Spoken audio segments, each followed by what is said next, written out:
Some things are buried for a reason. Frank thought he'd found a treasure when he pulled a pristine 1960s television from a bricked-up fireplace. But this TV only gets one channel, a silent, amber-colored broadcast from the past that starts by watching you, before it invites you to join in. Every man dreams of owning his own home, a place to build a life. When Frank Miller found his perfect fixer-upper, he thought he was restoring a piece of the American dream, until he found what was sealed inside the walls. It was a television that broadcasted the house's past, and it had a story it was dying to finish. At 42, Frank had done well for himself. Not rich, not by a long shot, but comfortable. He was an architectural draftsman, a man who appreciated good lines and solid foundations. For 15 years, he'd sketched other people's dream homes, all while living in a series of beige, soulless apartment complexes that smelled of stale air and quiet desperation. He craved character. He craved a place with history etched into its bones. His real estate agent, Karen, knew it. That's why she called him about the foreclosure on Elm Street. "I'm not gonna lie to you, Frank," she'd said, her voice a conspiratorial whisper. "The place is a fixer-upper. But the bones, my God, the bones are perfect for you." And she was right. The house was a modest mid-century bungalow, low-slung and unassuming, but its clean, geometric lines spoke to Frank on a primal level. It was nestled on a street of nearly identical homes, all with lawns so green they looked like they were colored in with a crayon.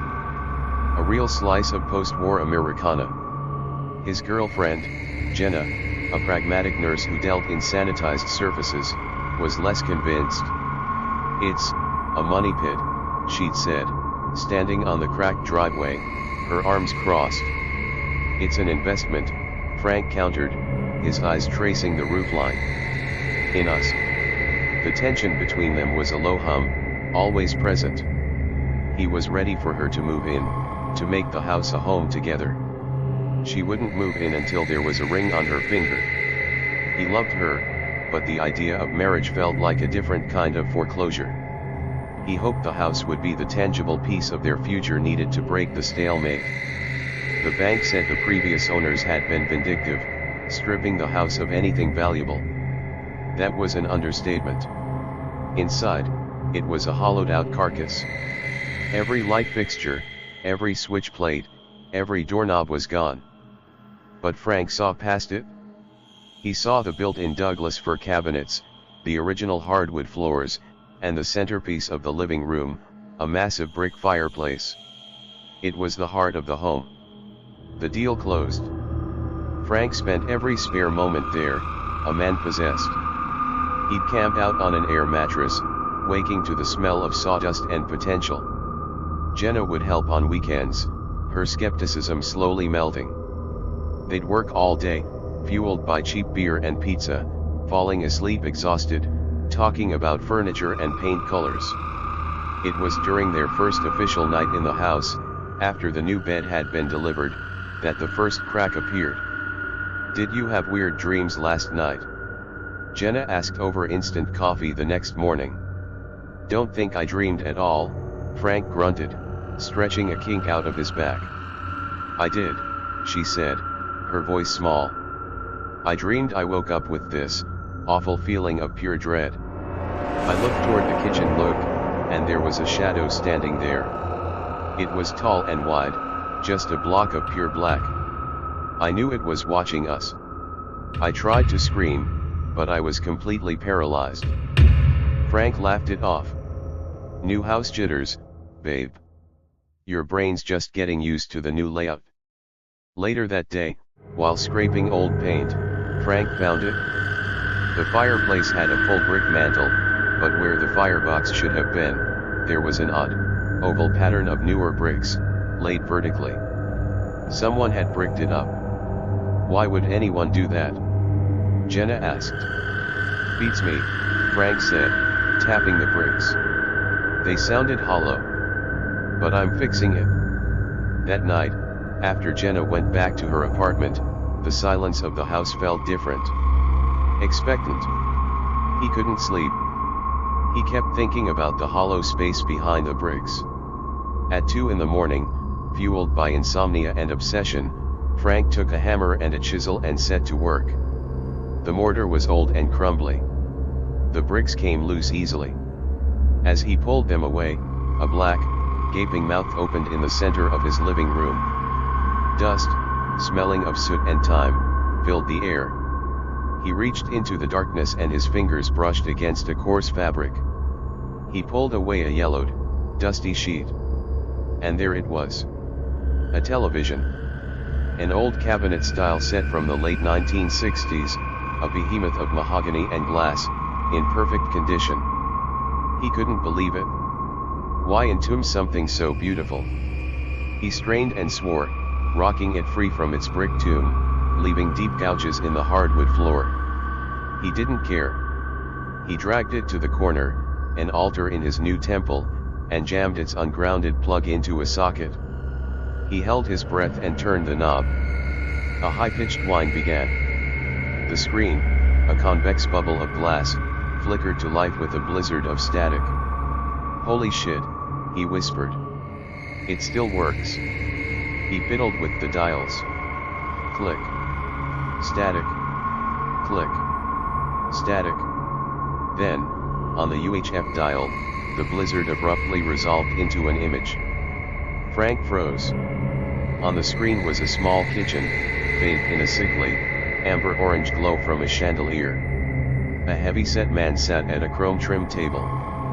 He was in his 50s, balding, with what was left of his dark hair slicked back with grease, wearing a stained white t-shirt and suspenders.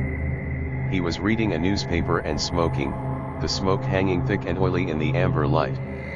The picture was in color, but a strange, oversaturated color, like a faded photograph brought to life. There was no music, no sound. Just the silent image of this man, reading his paper. Frank watched, transfixed, for 10 minutes. The man didn't move, except to mechanically light another cigarette. He never looked up. Frank rationalized it. An art film. A pirate broadcast. He turned the set off, and the image collapsed into a single white dot before vanishing. Over the next few days, the television became his secret ritual. He'd check in on the man, whom he started calling the patriarch. Sometimes he'd be playing solitaire, his thick fingers slapping the cards down. Sometimes he'd be talking to someone just off-screen, his mouth moving silently. The scenes were always crushingly mundane. Then, one morning, things changed. The patriarch was at the table. A small, mousy woman in a faded house dress walked into the frame, holding a live chicken. He took it from her, laid his newspaper flat, and with a single, brutal twist, snapped its neck. The chicken flopped onto the paper, its legs twitching. Frank felt a cold knot form in his stomach. This wasn't art. This was wrong. He turned the set off, his hands shaking. Against his better judgment, he turned it on again that evening. The patriarch was eating dinner alone at a table set for 4. A roasted chicken sat before him. He was tearing at it with his bare hands, ripping off chunks of flesh and stuffing them into his mouth. Grease streamed down his chin. When he was done with the bone, he tossed it over his shoulder onto the floor. It was grotesque. Primal. Frank felt his own dinner rise in his throat. He killed the power and went to bed, but the image was burned into his mind. He must have drifted off, because he woke to a searing pain in his arm. He bolted upright. 3:15 a.m. His left forearm was on fire. He fumbled for the lamp. There, on his skin, were 4 angry red welts, running parallel from his wrist to his elbow. They looked exactly like cigarette burns. Panic seized him. Then he saw it. A faint, flickering light coming from the living room. He'd left the television on. He stumbled out of the bedroom, his arm throbbing, his mind reeling. He was going to pull the plug, throw a sheet over it, Maybe take a hammer to the goddamn thing. As he entered the living room, he glanced at the screen. The scene had changed. It was the same amber room, but now it was the woman at the table. She wore a robe, her hair in curlers. Her head was bowed, and she looked sad, broken. He stepped closer, and that's when it happened. She looked up, directly at him. Her eye was swollen shut, a grotesque blossom of purple and blue. Her gaze was a silent, pathetic plea. Frank froze, his eyes locked with hers. He instinctively grabbed his burning arm. A wave of profound despair washed over him, a sorrow so deep it felt like it was his own. The woman broke the gaze, looked fearfully off-screen, and scurried away. Then, the patriarch returned. He sat down, lit a cigarette, and looked directly at Frank. Their eyes met through the glass screen. The man's lips cracked into a slow, wry smile. Peter began to tremble, unable to look away. He felt a surge of blind, irrational hatred, followed by an unnerving emptiness. The man's smile widened, revealing stained, uneven teeth, his shoulders shaking in a silent, mocking laugh. Frank woke to a loud banging. His head ached. He was on the hardwood floor. Frank? Frank, are you there? Open up. It was Jenna. He staggered to his feet, dizzy. He looked down and saw his pajama pants were stained. He opened the door. Oh my God, Frank, what's wrong? She cried. I've been calling for days. You missed work. I was so worried. Her words trailed off. He couldn't process them. Work. What day was it? His memories of the last few days were a diffuse, chaotic blur. He took a step forward and abruptly vomited on her shoes. Jenna, ever the nurse, took charge. She cleaned him up, put him to bed, and brought him a glass of water. You're sick, Frank. A fever, maybe carbon monoxide? We need to get you checked out. I'm okay, he croaked. Just tired. The real world was slowly coming back into focus. It was just a bug, he told himself. A hallucination from a high fever. That had to be it. Okay, she said, her voice soft but firm. You rest. I'll make us some dinner. How about that chicken in the fridge? A switch flipped in his mind. Roasted, he said, his voice a low command that startled them both. I want roasted chicken. Jenna stared at him, taken aback by his tone. Oh. Okay. I'll get on that. She left the room, clearly unnerved.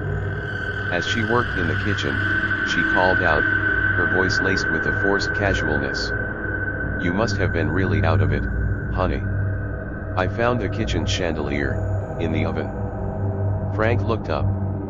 The amber chandelier. His mind was too foggy to connect the dots. Is the chicken ready?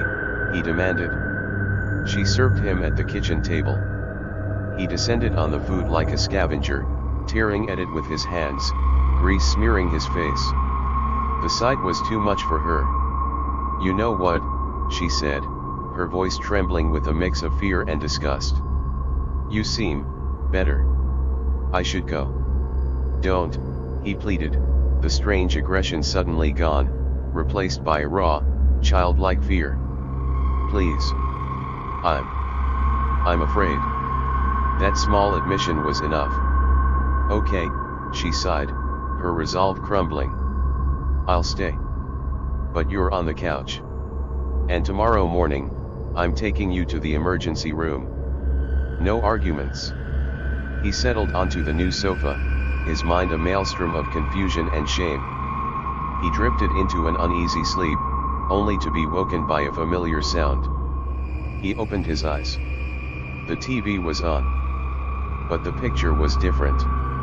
The warm, honeyed amber was gone, replaced by the cold, sterile light of the moon, tinted with shades of aqua and graphite. It took him a moment to realize what he was seeing. It was his own bedroom.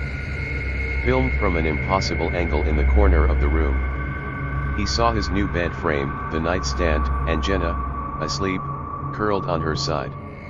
He stared, paralyzed, his blood turning to ice. Then, a figure stepped into the frame, moving from an off-camera exit that he knew, with chilling certainty, did not exist. It was the woman. She looked down at the sleeping Jenna, then glanced mournfully towards the living room towards him before stealing away. Then, the patriarch entered. He moved with a swiftness that belied his size. He looked directly at Frank through the television and grinned that same, triumphant grin. Then he averted his gaze, looking down at Jenna. The man reached out a hand, his thick sausage fingers brushing against Jenna's hair. He looked up again, his face a mask of sheer malice, and his mouth opened in that familiar, hearty, silent laugh. "No!" Frank screamed, launching himself from the couch. He sprinted to the bedroom door and threw his weight against it. It wouldn't budge. It was like hitting a wall of solid steel. "Jenna! Wake up!" he bellowed, slamming his shoulder into the wood again and again. Then the screaming started. High-pitched and agonizing, a sound of pure terror and pain, interrupted by her desperate, gurgling pleas. "Annie! Annie! Annie!" Peter wailed as he slammed his shoulder into the door. But her cries persisted, rising to a viscerous crescendo both deafening and inhuman. Then, silence. A profound, terrifying silence. Peter paused and drew in breath.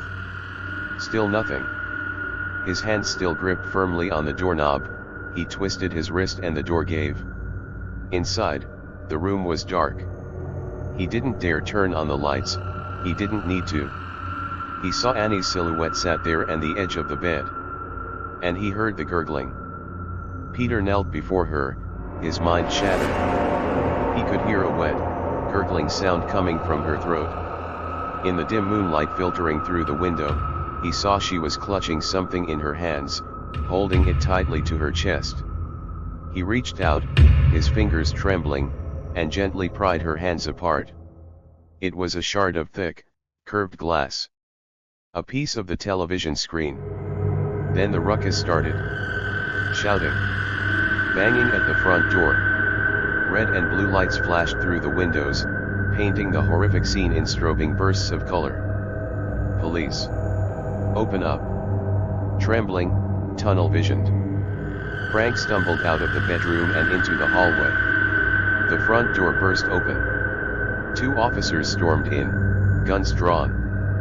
"Police! Put your hands up! Put them up now!" Frank just stared, his mind a void. He was still holding the shard of glass. It was wet. The officers saw him. They saw the blood on his hands, on his clothes. They saw the open bedroom door behind him and the unimaginable scene within. "He's got a weapon," one shouted. Frank didn't even register the words. He was lost. 2 days later, Detective Miles Corbin stood in the living room. The bloodstains were gone, but the house still felt violated. He was a 25-year veteran, a man on the cusp of retirement. "Tragic," said a young recruit next to him. "Open and shut case of domestic violence gone wrong. Guy just snapped." "People don't just snap," Corbin said gruffly, his eyes scanning the room. They fell on the old television in the corner.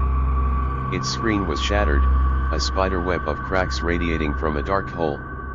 "What's with the TV?" the recruit asked. "Found it in the fireplace, apparently. Forensics is done with it. We can haul it off to evidence lockup," Corbin said. He ran a hand over the smooth, mahogany veneer. It was a beautiful piece. His wife, Sheila, loved this kind of vintage stuff. She'd been bugging him for months to find something with character for their dead. He leaned in, peering through the shattered screen at the dark, dead tubes within. For just a second, a flicker of movement in the reflection caught his eye. He thought he saw something. A room, lit by an amber chandelier. He blinked. It was gone. Just his own tired reflection staring back. "You know what?" Corbin said, straightening up. "This set, it's a key piece of evidence. I'm going to take it down to the precinct myself. Make sure it's logged properly." "Sure thing, boss," the recruit said, oblivious. Later that night, the television sat in the back of Detective Corbin's station wagon. As he drove home through the quiet suburban streets, he couldn't shake the image of the house. He thought about his own home, his own wife. He thought about how sometimes, the quiet could feel a little too heavy. If he had been able to look inside the dead television at that exact moment, he would have seen the screen flicker to life. Not with static. Not with the amber kitchen of the past. It was showing a new scene. A cozy, wood-paneled den. 2 comfortable armchairs sat empty. And on the small table between them, a dinner setting for 2 had just been laid out, waiting for its occupants to arrive.